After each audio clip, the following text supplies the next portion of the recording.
আমরা আমাদের সামর্থ্যের সর্বোচ্চটুকু আমরা উজাড় করে দিয়ে চেষ্টা করব ঘরমুখে মানুষগুলোকে নিরাপদে তার প্রিয়জনদের কাছে পৌঁছে দেয়া এবং কর্মস্থলে ফেরত নিয়ে আসার জন্য।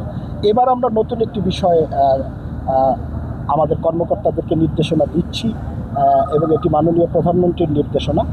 সেটি হলো যে যেই ওয়ার্কিং স্টেশনে যিনি চিফ হিসেবে দায়িত্বশীল থাকবেন ওই জায়গার কোনো ধরনের অব্যবস্থাপনার জন্য সবার আগে তাকে জবাবদিহিতার আওতায় আনা। অধিকাংশ সময় দেখা যায় যে নিচের দিকের যারা কর্মচারী বা কর্মকর্তা আছে তাদের উপরে দায় চাপিয়ে বিষয়টিকে পার করে দেওয়া হয়।